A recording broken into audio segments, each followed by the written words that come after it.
نبی پاک صلی اللہ علیہ وآلہ وسلم کا فرمان ہے کہ عورت پر اس کے شوہر کا عظیم حق ہے۔ اتنا عظیم حق کہا کہ شوہر کا جسم زخمی ہو جس سے پیپ اور خون بہتا ہو اور عورت اس کے زخمی جسم کو زبان سے چاٹے تب بھی اس کا حق ادا نہ ہوگا۔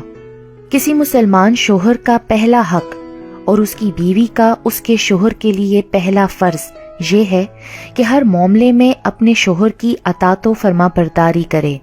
لیکن اگر شوہر اپنی بیوی کو خلاف شریعت کوئی کام کرنے کا حکم دے تو اس کی اطاعت ضروری نہیں ہے، بلکہ اس معاملے میں وہ اپنے اللہ اور اللہ کے رسول صلی اللہ علیہ وآلہ وسلم کی اطاعت و فرما برداری کرے۔ حضرت عائشہ رضی اللہ تعالی عنہا سے روایت ہے کہ نبی پاک صلی اللہ علیہ وآلہ وسلم نے فرمایا، عورت پر سب سے زیادہ حق اس کے شوہر کا ہے اور مرد پر اس کی ماں کا ہے۔ ایک اور جگہ نبی پاک صلی اللہ علیہ وآلہ وسلم نے ارشاد فرمایا کہ غیر اللہ کو اگر سجدہ کرنا جائز ہوتا تو میں عورت کو حکم دیتا کہ وہ اپنے شوہر کو سجدہ کرے۔ شوہر کی اطاعت کے حوالے سے نبی پاک صلی اللہ علیہ وآلہ وسلم کا فرمان ہے کہ جو عورت 5 وقت کی نماز پڑھے، رمضان کے روزے رکھے، اپنی عزت کی حفاظت اور شوہر کی اطاعت کرے تو وہ جس دروازے سے چاہے جنت میں داخل ہو جائے۔ ایک اور جگہ ارشاد فرمایا، جو عورت اللہ کی اطاعت کرے، شوہر کے حقوق ادا کرے، اسے نیک بنانے کی کوشش کرے، اپنی عصمت کی حفاظت کرے اور شوہر کے مال میں خیانت نہ کرے تو اس کے اور شہیدوں کے درمیان جنت میں 1 درجے کا فاصلہ ہوگا۔ اگر اس کا شوہر نیک اور ایمان والا ہوگا تو وہ جنت میں بھی اس کی بیوی بنے گی، ورنہ شہداء میں سے کوئی اس کا شوہر بنے گا۔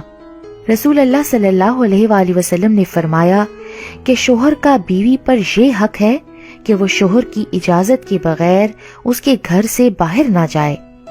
بیوی کا فرض ہے کہ وہ شوہر کے سامنے زبان درازی نہ کرے اور نہ شوہر کے رشتہ داروں سے لڑائی جھگڑا کرے۔ شوہر کا حق ہے کہ بیوی اس کے لیے بناؤ سنگھار کرے اور عورت کو اس پر اجر ملتا ہے۔ بیوی کو چاہیے کہ جب شوہر پر کوئی مصیبت یا پریشانی آ جائے تو اپنے شوہر کو تسلی دے، جیسے اچھے وقت میں اس کے ساتھ تھی اسی طرح شوہر کے برے وقت میں بھی اس کا ساتھ دے۔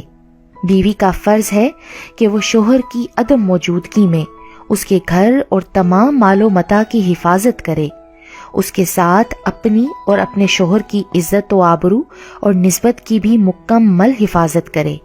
اللہ تعالیٰ کا ارشاد ہے کہ نیک عورتیں شوہر کی عدم موجودگی میں اس کے گھر، اس کے مال و متاع، اس کی عزت و آبرو اور نسبت کی بھی مکمل حفاظت کریں۔ شوہر کے گھر کی حفاظت اور اس کے مال و متاع کی اس طرح حفاظت کہ اس کے مال کو بیجا خرچ نہ کرے، فضول خرچی نہ کرے، اس کا مال کسی اور کو نہ دے۔ اسلام نے یہ عورت کی ذمہ داری قرار دی ہے۔ شوہر کو جس کا گھر میں آنا ناپسند ہو اس کی اجازت کے بغیر نہ آنے دے۔ بیوی کو چاہیے کہ وہ شوہر کو حرام کمائی سے بچانے کی ترغیب کرے۔ بیوی کو چاہیے کہ وہ شوہر کو بدصورتی یا غربت کی وجہ سے حقیر نہ سمجھے۔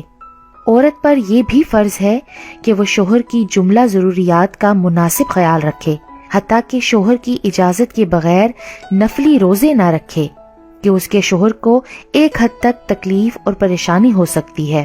حضرت ابو ہریرہ رضی اللہ تعالیٰ عنہ سے روایت ہے کہ نبی پاک صلی اللہ علیہ وآلہ وسلم نے فرمایا کہ کسی عورت کے لیے حلال نہیں کہ وہ اپنے شوہر کی موجودگی میں نفلی روزہ رکھے مگر شوہر کی اجازت سے۔ البتہ شوہر کو چاہیے کہ وہ بلا وجہ بیوی کو نفلی روزہ سے منع نہ کرے۔ اللہ اور اس کے رسول پاک صلی اللہ علیہ وآلہ وسلم نے شوہر کی اطاعت کو تمام نفلی عبادتوں پر فوقیت عطا فرمائی ہے، لہٰذا جو ثواب اس عورت کو روزہ رکھ کر ملتا، اب شوہر کی اطاعت کرنے سے بھی اس کو اس سے زیادہ ثواب ملے گا۔ اسی لیے عورت یہ نہ سمجھے کہ وہ روزے سے محروم ہو گئی۔ اللہ تعالیٰ فرماتے ہیں کہ میں اس وقت تک راضی نہیں ہوتا جب تک تمہارا شوہر تم سے راضی نہیں ہوتا۔ بیوی کا فرض ہے کہ وہ شوہر کے سامنے زبان درازی نہ کرے۔ نکاح کا بنیادی مقصد ہی یہی ہے کہ شوہر کو عفت اور پاک دامنی حاصل ہو اور اس کو ضرورت نہ پڑے کسی اور کی طرف دیکھنے کی۔ اسی وجہ سے ایک حدیث پاک میں آیا ہے کہ اگر کوئی عورت جان بوجھ کر اپنے شوہر کا بستر چھوڑ کر رات گزارے تو اس کو فرشتے لعنت کرتے ہیں یہاں تک کہ صبح ہو جائے، اور اگر اسی حالت میں اس کو موت آ جائے تو نمازی پرہیزگار ہونے کے باوجود وہ عورت سیدھا جہنم میں جائے گی۔ بیوی کا فرض ہے کہ وہ اپنے شوہر کے عیب کسی کے آگے بیان نہ کرے۔ اللہ تعالیٰ نے مرد کو سربراہ بنایا ہے، اسی لیے گھر کے معاملات میں فیصلہ شوہر کا ماننا ہوگا۔ البتہ بیوی اپنی رائے اور مشورہ دے سکتی ہے۔ اللہ تعالیٰ نے مرد کو یہ بھی ہدایت دے رکھی ہے کہ وہ حتی الامکان بیوی کی خوشنودی کا خیال رکھے، لیکن فیصلہ مرد کا ہی ہوگا۔ بیوی کا فرض ہے کہ اگر شوہر میں شریعت کے خلاف کوئی چیز دیکھے تو اسے ادب سے منع کرے۔ اگر بیوی یہ چاہے کہ ہر معاملے میں فیصلہ اس کا ہو اور وہ سربراہ بن جائے تو یہ فطرت کے خلاف ہے، اور اس کا نتیجہ گھر کی بربادی کے سوا اور کچھ نہیں ہوتا۔ غور کیا جائے تو اللہ تعالیٰ نے ہر معاملے میں توازن رکھا ہوا ہے۔ اگر انسان اس توازن میں خرابی پیدا کرنے کی کوشش کرتا ہے تو تباہی یقینی ہے۔